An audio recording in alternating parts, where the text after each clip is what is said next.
Okay, so ang katanungan ni Beth Lines ay ganito. How can I create floor finishes in different room so I can put it in room schedule? Okay? So, parang gusto niya palabasin is gagawa siya ng schedule of finishes. Di ba? Bagamat sinagot ko na to, kaya lang mukhang nagugulmihanan pa siya. Kaya minarapat kong gumawa ng video para ipakita sa iyo, Beth Lines, kung paano ang iba't ibang paraan ng paggawa ng floor finishes sa Revit. Okay, so pag nakabukas na yung Revit, syempre, gagawa tayo ng floor, di ba? So, simpleng demonstration lang ito. Okay, para hindi magtagal. So, ito yung default template. Okay, meron tayong dalawang levels. So, open ko lang yung ating 3D and itile ko lang nandito natin para makita natin yung 3D dito sa kaliwa and nandito tayo sa floor plan. Okay? And siguro, bukas na tayo ng elevation para nakikita natin yung ating ginagawa. Okay? Ayan, dito yung 3D sa kabila. Dito naman yung floor. So, gagawa tayo ng floor. Okay? So, nasa level 1 tayo. Alam mo na siguro kung anong floor, di ba? So, gagawa tayo ng ganyan. Okay? So, oops. Naka-millimeter pa pala ako. Papalitan ko lang very quickly yung ating template kasi hindi ako sanay sa English. I'm sure nasa US ka, so baka English ang gamit niya dyan. So, huwag nang palitan. Kung ano, but ako ipapalitan ko para hindi tayo magtagal. So, dito sa architectural template, okay, i-click natin itong default, naka-imperial kasi. Okay, so pupunta na ako doon sa template at mag-switch lang ako sa metric and gamitin yung default metric na lang din. Okay, so yun lang. Okay, and then hopefully, pag close ko yan and you know, and bubukas tayo ng architectural template, hopefully metric na yung ating nakikita ng measurements. Okay, so dating gawin, bukas ako ng 3D view and then yung ating elevation or section. Saan ka masaya? Okay, so dito sa plano natin, lipat ko lang para okay, by the way, pinipress ko lang yung WT para mag-cycle yung mag-cycle yung view. Okay, so kunyari gusto ko dito yung 3D view. Gaganyan ko lang 3D view, plano, di ba? So, kunyari, gusto ko yung 3D view, ayan, ito naman, plano. Anyway, gagawa tayo ng simpleng floor lang, okay? So, hindi natin naisip yung sukat na yan, okay? So, kung ano man yan, make sure na medyo realistic lang ang sukat. So, yan ating default floor. Okay? Generic 150 floor. Doesn't matter kung anong size niya kasi in-assume natin na ito ay nasa, syempre, sa actual naman, di ba? Magbubuhos ka muna ng slab, di ba? Tapos, later on, maglalagay ka na ng finishes. So, may screed ka nun, di ba?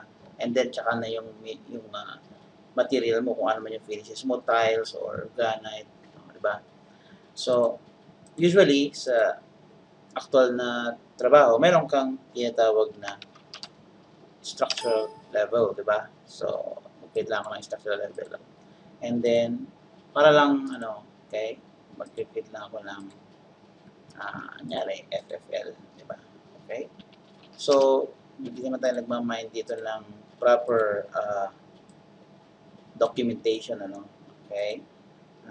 Ang sa akin lang is, ipapakita ko lang yung, kumbaga saan yung, tawag dito, paraan. Okay? So, imagine may dalawang level ka, isang structural level, floor level, at saka isang finished floor level. Okay? Or line. So, yung unang ginawa mong floor, by default, actually pwede mapalitan yan, ay nandito sa structural SSL. Okay? And then, gagawa ka ulit ng panibagong floor. Okay? yan naman ang magiging finishes mo. For example, so in this case, dahil sa yan yung ating default floor level, nirename lang natin yung structure, kaya dyan siya na-draw by default, no? But pwede mo naman niyang palitan yung kanyang height offset. Kung makikita mo dito, may height offset yan eh. Yan yung level, and then pwede mo naman ilagay sa FFL kung gusto mo. So, nasa FFL na siya, no? So, kung ano man yung sukat ng yung FFL, at saka yung SSL, kung yan ay, for example, 100. Okay. Okay, so lagay ko lang sa medyo scale na mabasa naman natin para medyo makatotohanan. Okay? So, ayan. Ayan na yung FFL at yung SSL. Okay. Ayan. And then, ayan. So, imagine may dalawa kang floor. Ngayon, nagkapatong, ano? So, itong isang floor na sa taas na to, pwede mo yung i-rename na, let's say, for example, gawa nga tayo ng medyo tatlong floor. Imagine na yan ay bedroom, okay? And then, ito ay, for example, master's toilet. And then, meron siyang balcony sa labas. Okay? So, i-modify lang natin. Meron siyang balcony. So, imagine typical, master's bedroom na may sarili siyang, ito yung master's bedroom mo. Then, meron kang floor finishes dyan, syempre, di ba? And then, meron kang toilet. So, iba yung floor finishes mo dyan. Tiles yan, malamang, ano naman yan. And meron kang, for example, ibang klaseng finishes naman para sa balcony mo, no? So, yan. Yan ang tatlong finishes natin. So, itong structural, kung mabawa, nag-interface ko sa mga engineer, usually hindi mo dapat worry kasi sila na yung maglalagay niyan eh.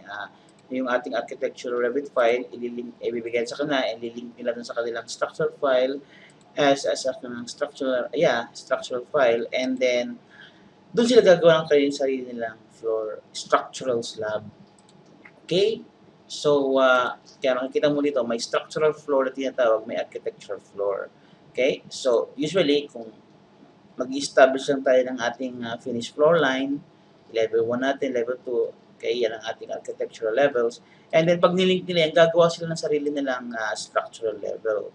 Wherein doon sila mag-draw ng kanilang structural floor. Okay? Para magamit na sa kanilang kung ano man yung kanilang gustong gawin. Diba? So, dito, pinapakita ko lang na kung mag-isa ka lang gumagawa, so kailangan mo ipakita yung structural floor. So, mag-a-assume ka. So, mag-i-edit ka, mag-duplicate ka. So, sabihin mo na, sa structural slab, maybe 300. Kunyari lang. Diba? And then, para medyo makatotohanan, gagawin ko lang yan 300.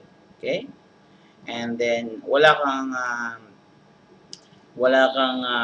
finish sa taas kasi ilalagyan mo ng script.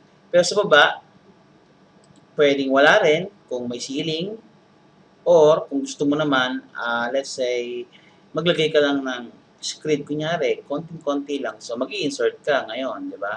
Ayan, down. Okay. So, kaya ako ito demo kasi may kinalaman ito mamaya sa paggawa natin ng schedule finishes, di ba? Kasi yun ang question mo eh. Gagawa tayo ng paano mo i-schedule yung room mo or yung mga finishes mo, no? So, ina-assume ko na meron kang sa soffit ng floor mo, meron kang siguro mga 10 mm or 15 mm na palitada, di ba? So, bahala ka lang kung ano yan, no? And then, yung material, syempre, kunyari, kung ano man yung material na yan, kailangan mo yung lagyan ng material. For example, ano ba yan? Plastering.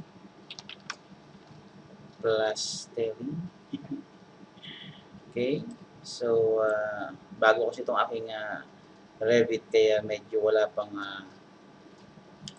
nakakabit. But anyway, let's say, concrete.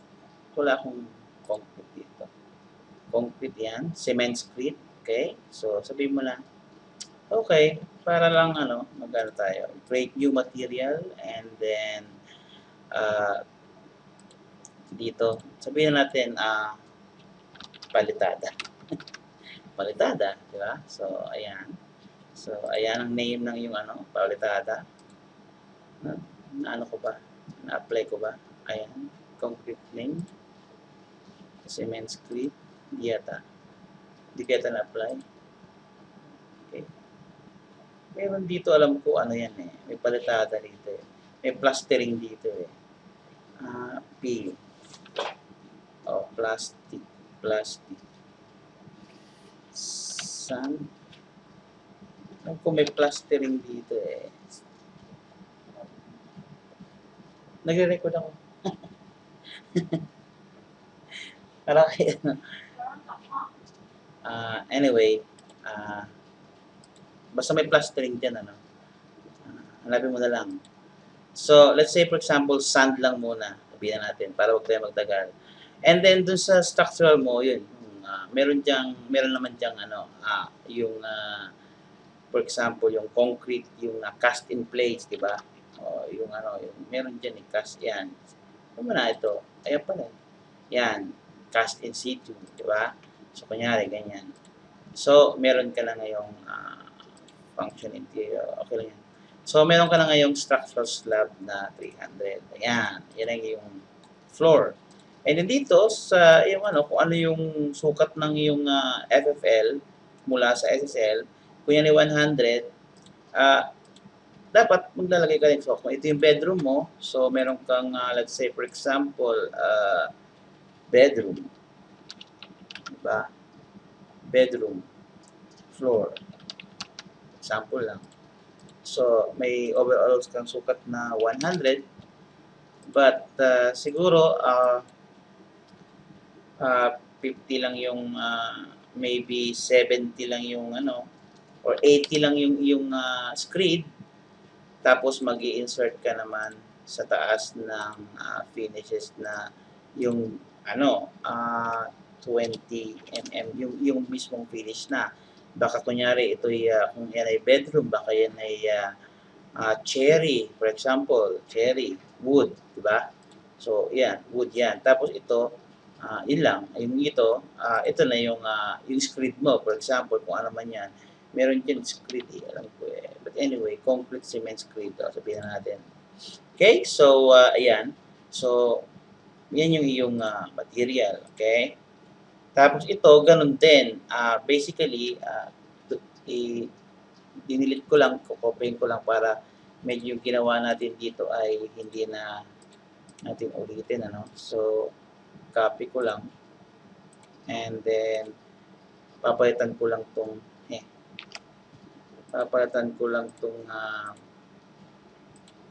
material niya, So, i-edit ko lang yan, then duplicate ko.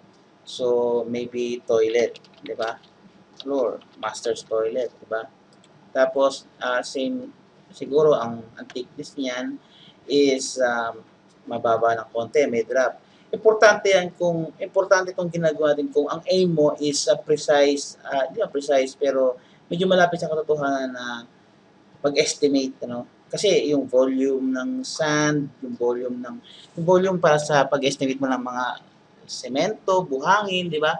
So, para medyo accurate ng konti yung volume or malapit sa katotohanan yung volume na nakuha mo. Kaya mo siya ginaganito.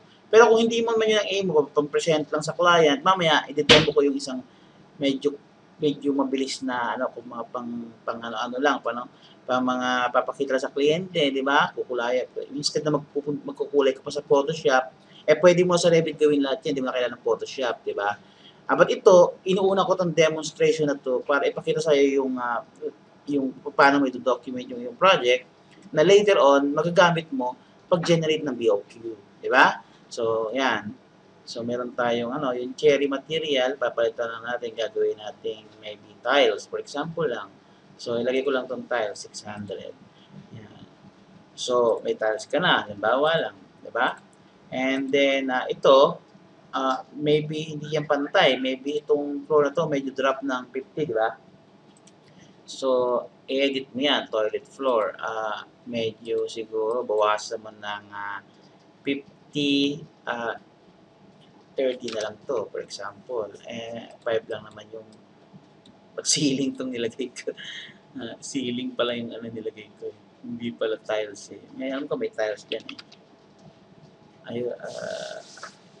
Ceramic tile. Ayan, ceramic tile. And then, siguro mga 10 lang to, no? Tapos, ito naman, 40, no? Mga 40 ito. Ito yung screed, ano? So, total na thickness ng floor mo is, ay cancel natin, total thickness ng floor mo is 50. So, makikita mo dyan na may drop. Ayan, nakadrop siya. So, kung yan ay 50, nasa FFL mo siya. So, i-drop mo siya ng negative 50. Okay? Para mag-drop siya. So, makikita mo may drop. Okay? And then, ito, ganon din to. Nakadrop din to. Dahil balaguni yan, di ba? So, i-drop din natin ito. So, pwedeng ang sukat niya, maaaring ito'y 200. I-duplicate ko lang to. So, balcony floor.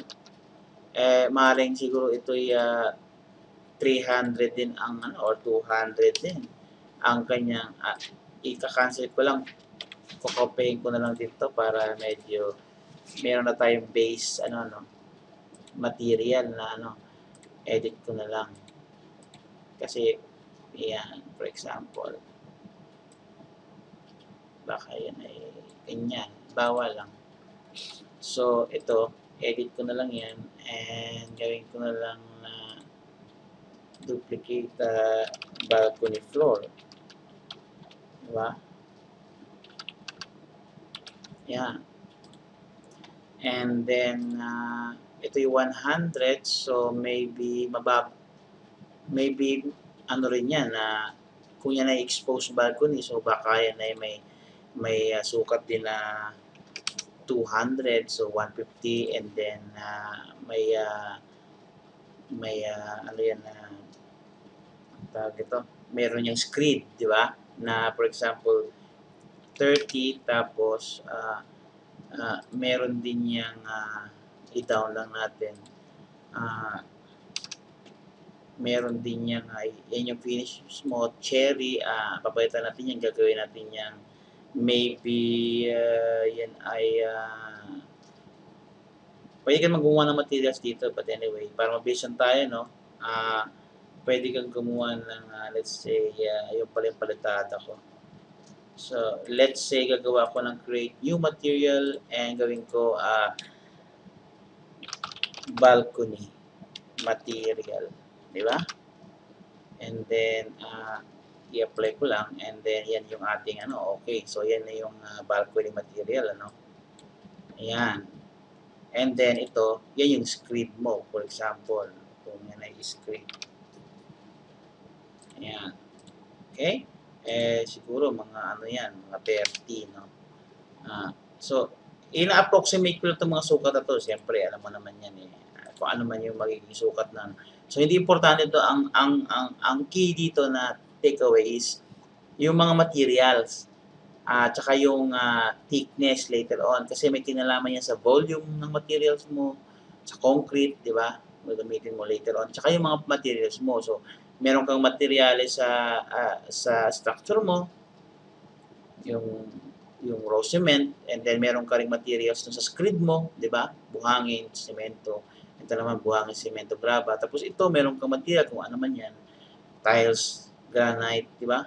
Marmol. So, yan yung mga key takeaway dito. Hindi man tayo nag-aim ng precision Okay? So, assuming meron tayong ganyan, 200. So, 200 itong So, siguro itong structural na to masyadong malaki. So, bawasan natin. Kunyari, yung structure na nandiyan lang sa building lights, naka-expose yan. Yan. So, maaaring naka-expose yan. Kunyari, ganyan. So, ito within the building. Ito, nasa labas ng building. Tapos, naka-drop pa rin yan. So, from the FFL, siguro i-drop natin ng mga 50. So, yan, naka-drop din. So, more or less, meron tayong medyo makatotohanan ng representation ng isang bedroom. Okay? unit pala, unit. Condo unit. So, meron kang bedroom floor, meron kang tiles, toilet floor, and then meron kang balcony floor. And yan ang mga finishes mo, no? And ito, actually, dapat kasama to dun sa, ano. Anyway, gusto ko sana i-drawing din yan para kasama. Yan, drawing ko na lang para medyo, medyo masaya. So, ayan, i-drawing ko lang, ano. Tapos gupitin ko lang and then i-trim ko lang. Okay? Ayan. Ayan. So, imagine mo, ayan, yan ang floor mo. And then,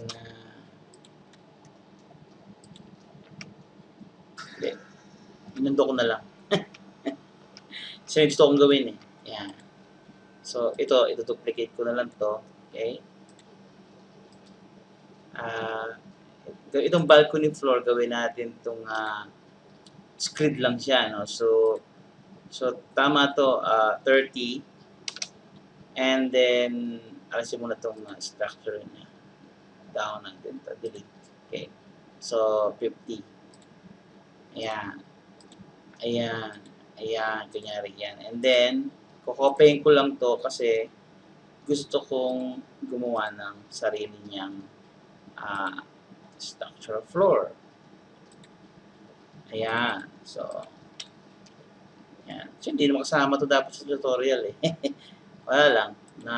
Nakatikatihan ko lang gawin. But ang point natin dito is, meron tayong structural floor and meron din tayong finishing floor. Diba? At tinatawag.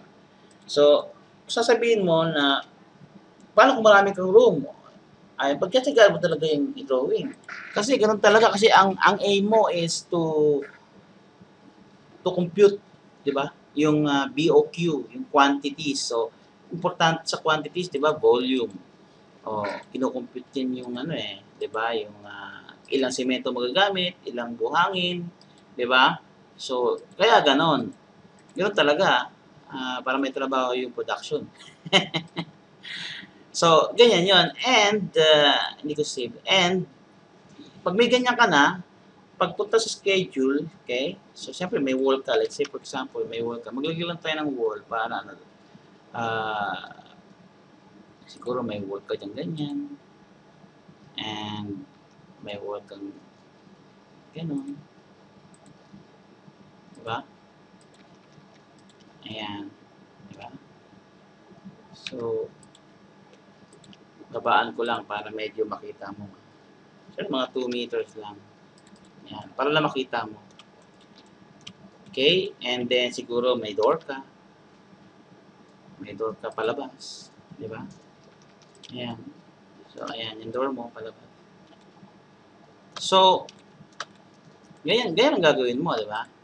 So, dito, sa schedule quantities, mag-right click ka, pwede ka na mag-take off ng material mo. So, meron ka rito yung material name. Saan ba yan? Floor, di ba? So, saan na yung floor? FL, floor. So, meron kang material name. Meron kang levels na rin.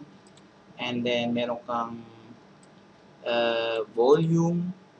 And meron kang area. Saan yung area? Ayan. Okay? So, move up natin yan. Yan. So, makikita mo rito na dahil ginawa mo siyang element, lahat, yung floor mo ay Revit elements, kaya may value ka ng area, may value ka ng volume, and may value ka ng material name. Kung ano yung mo, no? Kung ano yung in-specify mong material diyan, ano? Of course, advanced na kumbaga na gamit is hindi mo manually select yung materials, kundi kumbaga baka galing yan sa Keynote, di ba? Di ba? Ganon, specification writer gumawa, di ba? Tapos hook mo lang diyan. So dynamic din yung material. Kung ano yung i-specify ng specification writer, yun ang nakalagay dyan, ano? And kung ano naman yung nakaspecify na volume dito, thickness ng sahig, nakikita rin dito. So, pwede mo i-total ngayon yan. Pag sinorting mo, so formatting, pwede mo i-total yung area and yung volume na magagamit mo later on sa pag-compute ng ano nangyari doon? Sa pag-compute ng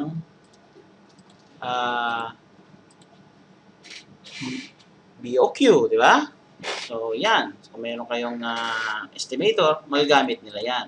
So, kaya talagang paghihirapan natin gumawa ng iba't ibang floor para lang sa finishes. Okay? So, yan ang isang way, di ba? Ngayon, kung sabihin mo naman na ito ay pang ano na naman, pang present sa client, di ba? Hindi pa naman talaga to talagang pang production, di ba? So, wala pa tayo sa level na gano'n. So, hindi mo kailangan to, di ba? Kailangan mo lang is siguro material area, hindi mo kailangan ng volume, material area lang, tsaka material name. So, pwede kang gumamit ng split face na tinatawag, okay? So,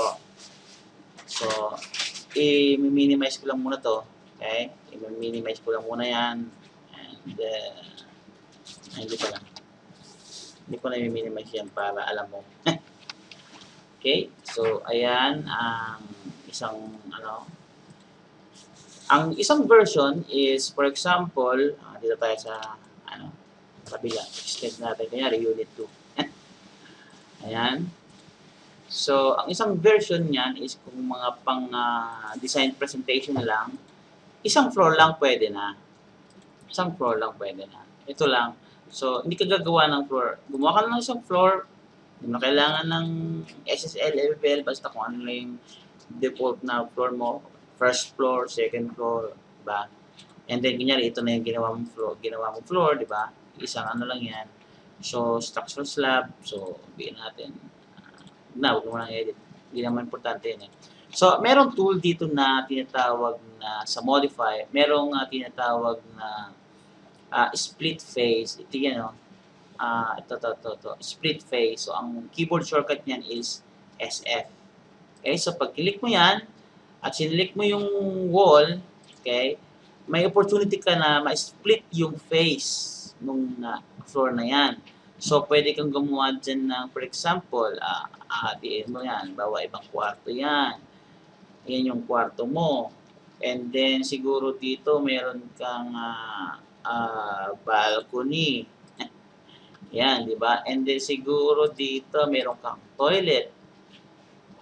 By the way, isa-isa lang. Sabi ni FPJ, isa-isa lang. May nang kalaban. So, isa lang yan muna. Hatiin mo. And then, okay mo.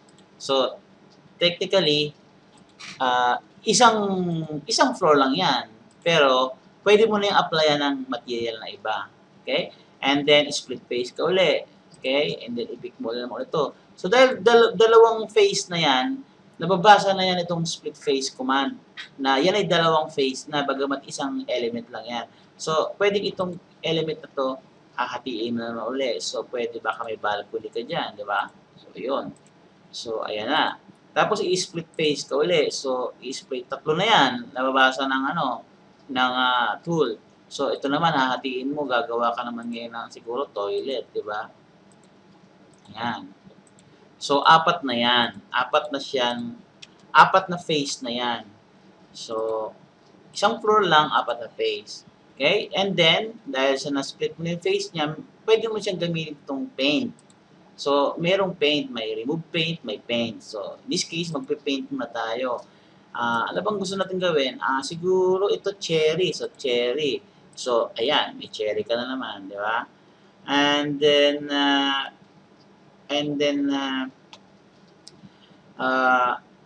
magpalit tayo ng ibang material para siguro, let's say, for example, patitipid ko yung screen ko. Let's say, for example, carpet. Baka naka-carpet yung iyong, hindi ko pala, hindi naka-carpet yung iyong, pag select mo yung material, i-click mo lang yan sa magiging carpet na yan, di ba? And then, siguro, ano tayo ng, sa balcony, baka lupa yan, earth. Ayan, earth yan, di ba?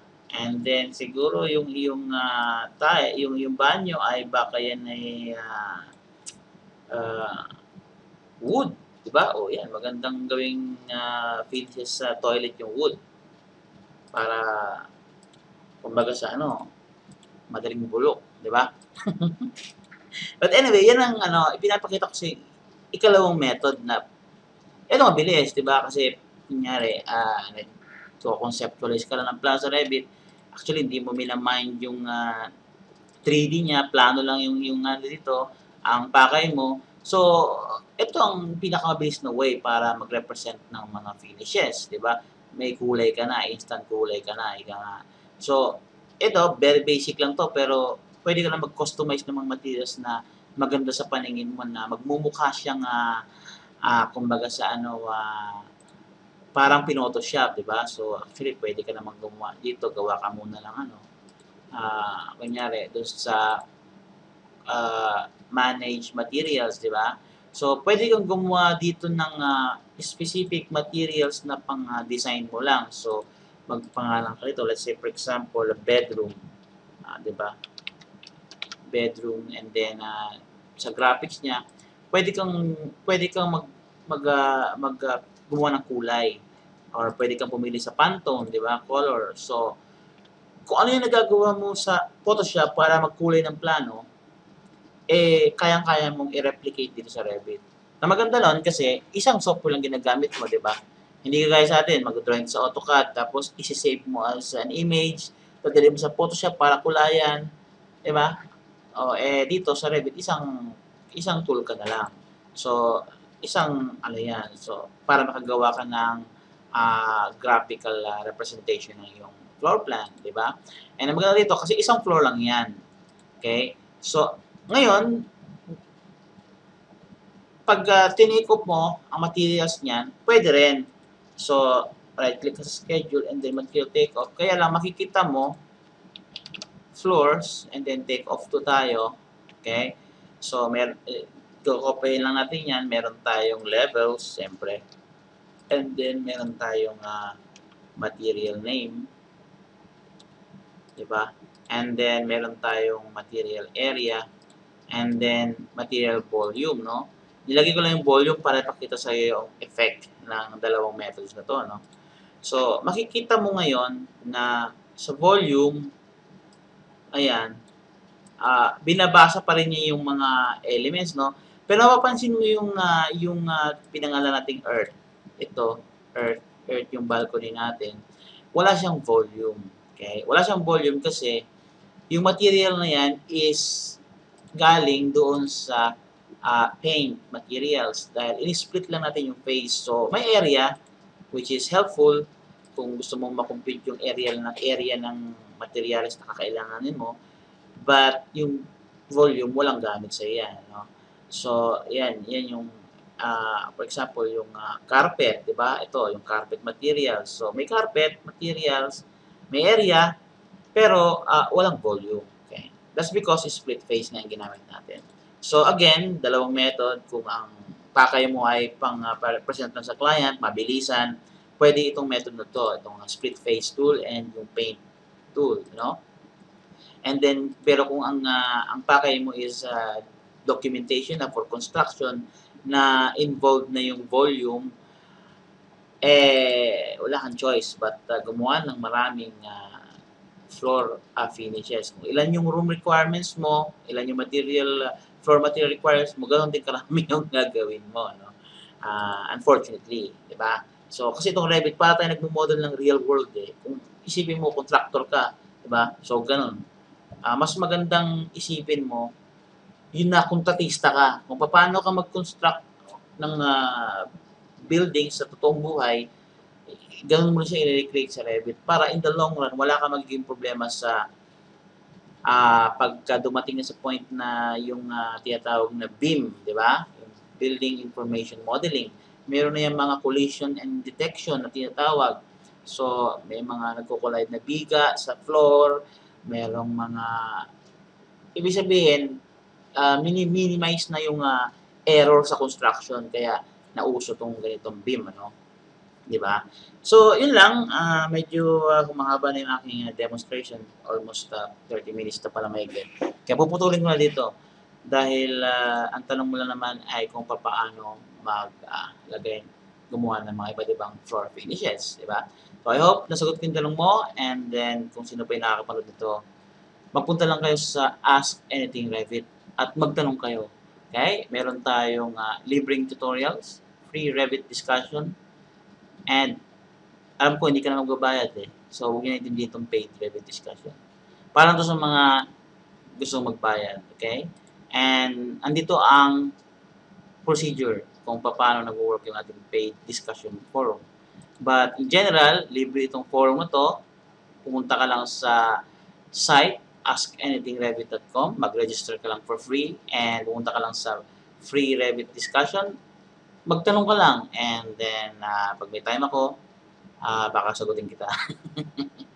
Okay, so hanggang susunod, bye-bye muna.